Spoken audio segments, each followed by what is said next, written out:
Hello everybody. Today what I want to do is talk about Hsrp and the benefits of Hsrp and the operational states of Hsrp, etc. So this lab that you're looking at is already configured. It's being configured by myself already, because what I wanted to do was go through or put into practice what the material says that Hsrp does. Okay, so we're going to have a look into all those sorts of things.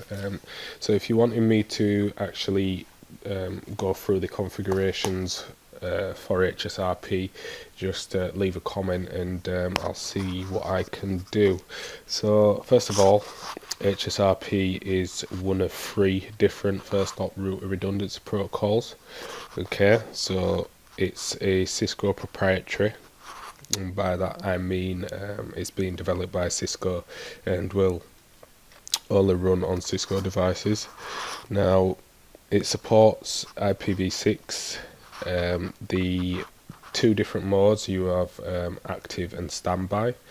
Active is the physical router that will be in the operational state, so by that I mean it will be forwarding the packets. Then you also have the standby router, which is in standby. It won't forward any packets until it takes the active state. Okay, so Hsrp allows for transparent failover. So by that I mean, if say for instance, if we take this topology in front of us, router 1 is acting as the active router. Now if router 1 was to fail, let's say the link leading to switch 1, which is this one, if this was to fail, what would happen is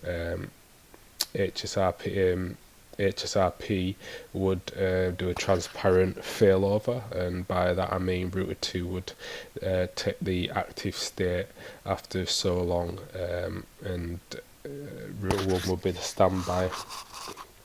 Okay, so what we're going to look at today is the operational state of Hsrp. So first of all, Hsrp, you've got versions 1 and 2 by default.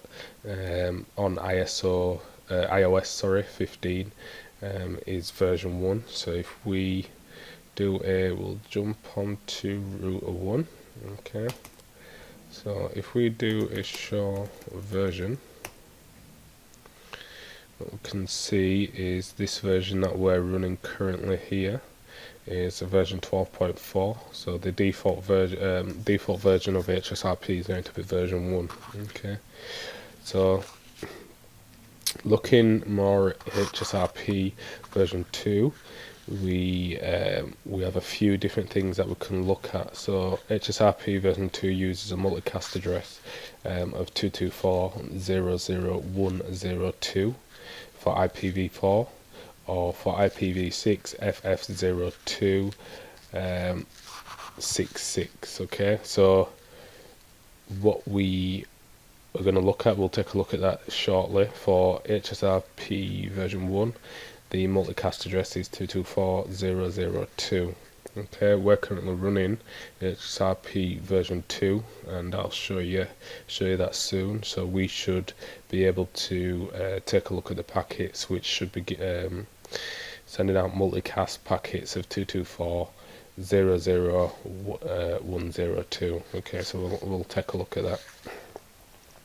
Now with Hsrp, we have a virtual IP address. So in our case, our virtual IP address is 172.168.1.3/24, and with that IP address we should have a virtual MAC address.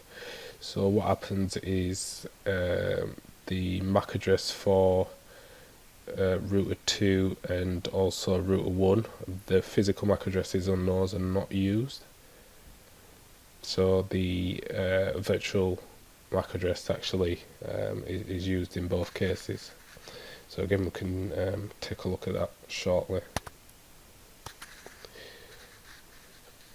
So the virtual MAC addresses, the version 1 Hsrp as a different virtual MAC address to version 2, and the way that they're actually laid out is totally different as well. So for version 1, we basically have a MAC address of 0000.0c07.ac00 the last section, the two X digits are actually go up in a range from 00 to FF.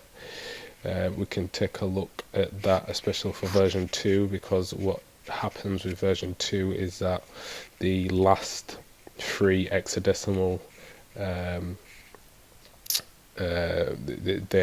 they change. So again, we can take a look at that, and this is kind of worked out by especially for version 2, the last 3 hexadecimals represent the Hsrp group number. So we can take a look at the group numbers and see how that actually works. So Hsrp version 2 also adds support for MD5 authentication. So although this topology hasn't been configured with Hsrp MD5 authentication, it's good to note that it does support different authentication methods. Okay, so in terms of the election process, how Hsrp decides which router is actually going to be the active and which router is going to be the standby.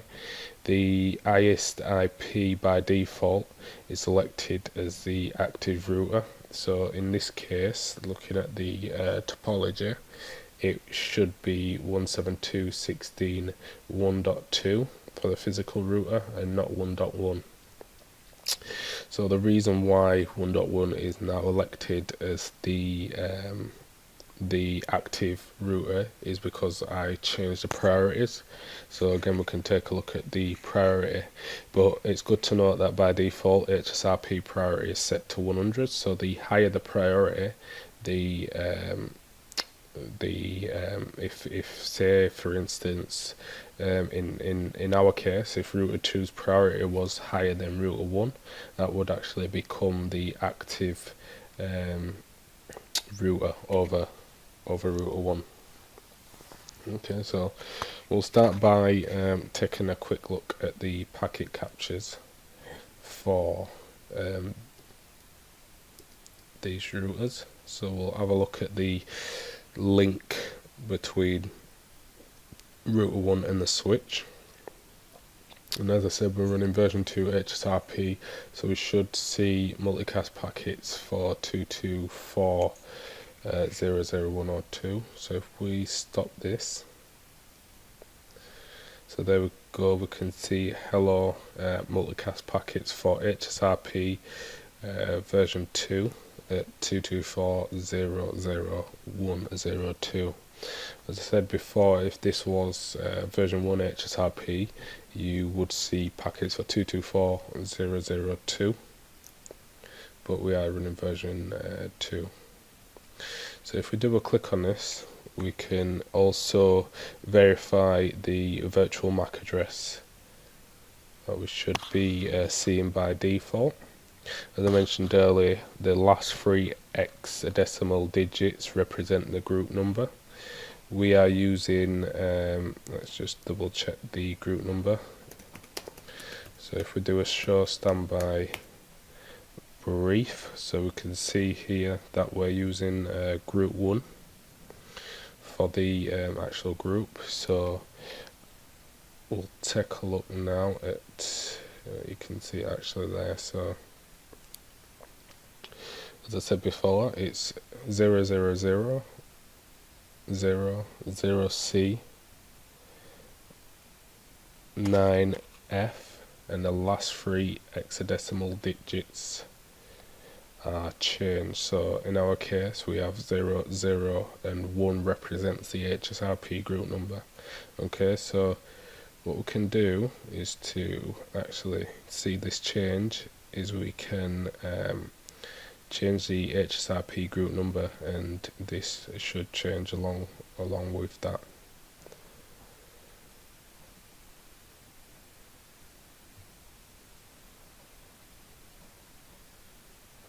And as you can see, we have a few different drop down boxes here that we can explore further, but the main purpose of this was to verify the multicast MAC address for version 2, as well as the IP address, the multicast IP address.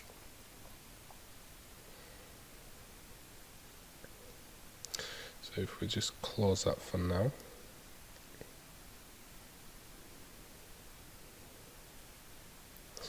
So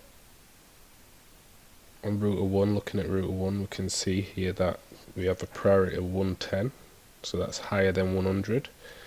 So if we flick over to router 2, do a show standby brief, we can see that the priority is set to 100. So as I said before, the highest priority remains the election, so in our case router 1 is a higher priority, so router 2 is going to take this standby state. And it also shows us the active physical router IP address, which is 172.16.1.1, and that's router 1. And standby, it says local, so we're actually on router 2 now, so that's going to show us the local. And the virtual IP address is 172.16.1.3, which is what I've put here. So what we'll do is we'll go on to PC1, we'll set an IP address for 172.16.1.4/24 with the default gateway of the virtual IP address for Hsrp. We do that because if we've potentially got two gateways here, but what we're trying to do here is if router 1 for some reason dies, you know, we're not going to lose connectivity, because once router 2 takes over the active state, we'll still be able to route, and also we won't need to go into the actual device to change the default gateway. So okay, so let's try, for instance, now ping 200.200.200.1. You can see that we're getting responses back. So we can also test the time it takes to failover, and in other words, for router 2 to actually take the active state. We can do that by, in fact, let's just do a quick trace route. 200.200.200.1. Must be trace RT. Okay. Try simple trace. Okay, so that's better. So as we can see, it's actually hopped to 172.16.1.1, which is the router 1 physical router. So we can do an extended ping,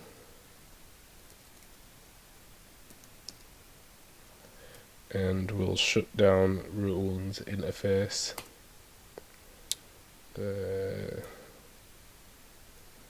should be able to, where's that?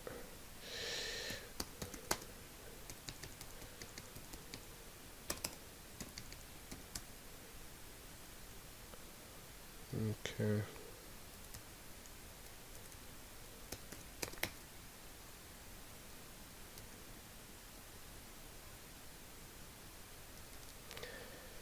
Let me just double check that command. Yes, it should actually work. same pings until interrupted, but that doesn't seem to want to work. We'll just try it again. No.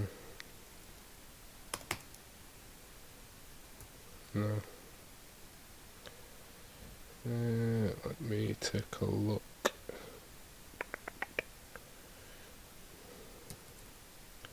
See what we'll do.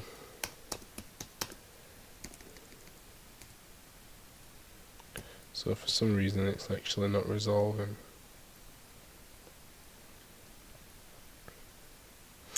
But what we can do is we can actually shut down this part. So fast Ethernet 00. And we can wait until we see the state change on router 2.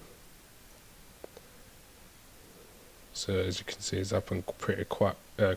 So router 2 is now totally active state. So if we do show standby brief, we can see that the state is active and it doesn't know who the standby is, and that's because the interface is shut down. Okay, so if we flick back to PC1 and we do a ping, a trace route to the same location, now we can see that the first hop is 172.16.1.2, which is actually going through router 2's physical interface. However, our default gateway, if we take a look on the PC, if we just do a show, the gateway is 172.16.1.3. So you can see that the benefits speak for themselves, really. In case you don't have to actually go onto your end device to actually change the gateway in a result of the physical gateway going down. Hsrp can actually handle that with the virtual IP and MAC address. So that's a brilliant benefit there. So as I say, if you would like me to go through configuring Hsrp or have any questions, please do contact me and we can possibly look at doing a video. And thanks for watching.